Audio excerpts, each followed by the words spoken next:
अस्सलाम वालेकुम स्टूडेंट। आज हम एग्जांपल 4 चैप्टर 4 जो है stoichiometry class 9th chemistry new syllabus में डिस्कस कर रहे हैं।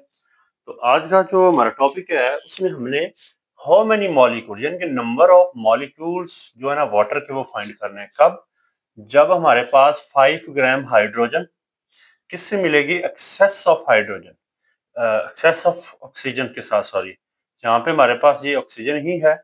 जब 5 gram hydrogen excess of oxygen से मिलेगी तो कितना वाटर बनेगा, उस वाटर के मॉलिक्यूल फाइंड आउट करने हैं। यानी कि ये तो हमारे पास एक बैलेंस केमिकल इक्वेशन है जिसके अंदर हाइड्रोजन रिएक्टेंट है, ऑक्सीजन भी रिएक्टेंट है, दोनों मिलकर क्या बना रहे हैं? हमारे पास वाटर बन रहा है। हाइड्रोजन के ये 2 मोल है जो बैलेंस करने के लिए लगाया हुआ है, क्योंकि वैसे हमारे पास हाइड्रोजन 2 है, ऑक्सीजन 1 है। इधर ऑक्सीजन 2 थी, इसको बैलेंस करने के लिए हमने इधर 2 मल्टीप्लाई किया ऑक्सीजन को बैलेंस करने के लिए। अब ऑक्सीजन तो बैलेंस होगी बट हाइड्रोजन 4 बन गई, यहाँ हाइड्रोजन 2 थी, इसलिए 2 इधर मल्टीप्लाई किया। तो this is the balance chemical equation. अब स्टोकियोमेट्री में रिएक्टेंट और प्रोडक्ट का आपस में यही रिलेशन होता है, रिएक्टेंट और प्रोडक्ट का आपस में क्वांटिटी का रिलेशन को ही चेक किया जाता है। तो अब नंबर ऑफ मॉलिक्यूल से क्या मुराद है? माय डियर स्टूडेंट, फर्ज किया कि हमारे पास ये एक सैंपल पड़ा हुआ है पानी का। मैं कहता हूँ ये जो छोटे छोटे H2O नजर आ रहे हैं, ये कहते हैं जी 100 है। तो ये 100 इसके मॉलिक्यूल कहलाएंगे। ठीक है, अब कितनी भी अमाउंट है इससे हमारा लेना देना नहीं है। अगर मैं फर्ज कर लेता हूँ 5 ग्राम वाटर है, यानी कि 5 ग्राम पानी ले लिया, तो उसके नंबर ऑफ मॉलिक्यूल क्या है, वो कैसे चेक करने हैं? ये एक्चुअली हमारा सवाल है कि हमारे पास 5 ग्राम हाइड्रोजन ने ऑक्सीजन से मिलना है, एक्सेस अमाउंट में ऑक्सीजन है, तो कितने वाटर के मॉलिक्यूल यानी कि H2O जो बनेंगे उनकी तादाद कितनी होगी, वो चेक हमने करना है। तो जब भी नंबर ऑफ एटम या नंबर ऑफ मॉलिक्यूल फाइंड करने होते हैं my dear student, number of molecule जब भी फाइंड करेंगे तो हमें इस फार्मूले से गरज है, स्मॉल m बटे capital M multiplied with Na। Na is the Avogadro number. m जो है ये मैस, नून मैस होगा, गिवन मैस होगा जो हमें पता होगा, और मोलर मैस अगर पानी की बात करेंगे तो वो हम 18 पुट करेंगे, यानी कि पानी का मोलर मैस 18 है। और एवोगाड्रो नंबर के बारे में हमने बहुत डिटेल में पढ़ लिया है। दिस इज 6.02 10 रेज पावर 23, यानी कि ये एक कांस्टेंट नंबर है। मैस गिवन हो, मोलर मैस पानी का 18 पुट करेंगे, वो कैसे आता है? H2O में हाइड्रोजन का माय डियर स्टूडेंट मैस 1 होता है, और 2 हाइड्रोजन है इसलिए 1 मल्टीप्लाइड बाय 2, फिर प्लस करते होते हैं, ऑक्सीजन का मैस होता है 16, तो ऐड किया तो 18 बना, 18 ग्राम पर mole. This is the molar mass of water.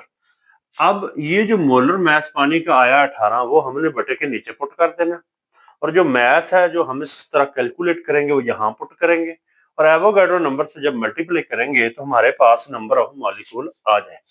अब इस इक्वेशन को हमने देखना है। अब ये जो बैलेंस केमिकल इक्वेशन है इसमें हाइड्रोजन का जो मैस है वो 4 ग्राम नजर आ रहा है। क्यों? हाइड्रोजन का माय डियर स्टूडेंट मैस होता है 1, अगर मोल की बात करेंगे वो 1 ग्राम होगा।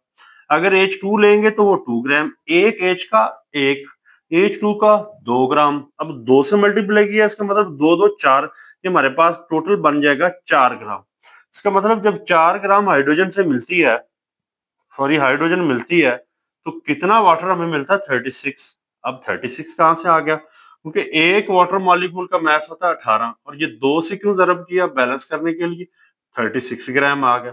तो जब 4 ग्राम हाइड्रोजन मिलती है तो हमारे पास वाटर बनता है 36।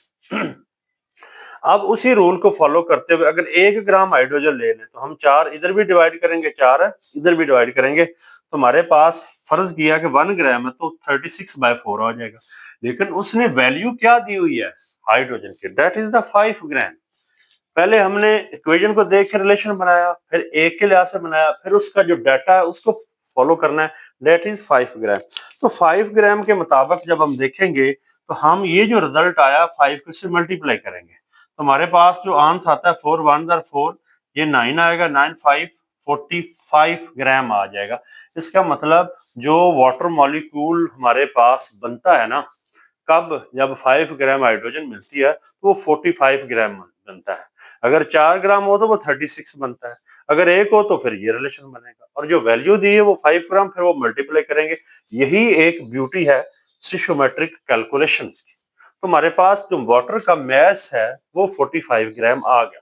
जब मैस आ गया तो यहाँ पे हम पुट करेंगे जो मैस अब हमें पता चल गया दैट इज द 45 और वाटर का मोलर मैस है 18। एवोगाड्रो नंबर से जब मल्टीप्लाई किया 6.02 10 रेज पावर 23। तो जब ये सारे को माय डियर स्टूडेंट हम कैलकुलेट करते हैं तो हमारे पास ये 5.5 के राउंड अबाउट आ जाएगा दैट इज 1023। अगर पॉइंट को इधर रोटेट करें तो 1.5 10 की पावर 24 बन जाएगा। This is the number of molecule. यानी कि अगर हम देखते हैं नंबर ऑफ मॉलिक्यूल्स को हम यहाँ पे जस्ट एक नंबर का ही वर्ड यूज करते हैं, नंबर ऑफ मॉलिक्यूल। इससे पता चला कि अगर 5 ग्राम हाइड्रोजन इस्तेमाल करते हैं ना वाटर बनाने के लिए तो उसके अंदर इतने मॉलिक्यूल पड़े होते हैं। अगर 4 ग्राम होते तो जाहिर सी बात है ये 2 वाटर मॉलिक्यूल है, डबल एवोगाड्रो नंबर होने थे, डबल एवोगाड्रो। लेकिन जब हमने 5 ग्राम का डाटा लिया है तो हमारे पास ये वाला आंसर आता है। ये थी एक छोटी सी कैलकुलेशन जिसमें नंबर ऑफ मॉलिक्यूल के लिए फार्मूला यूज करते हैं मैस बटे मोलर मैस ज़रब एवोगाड्रो नंबर। Thank you.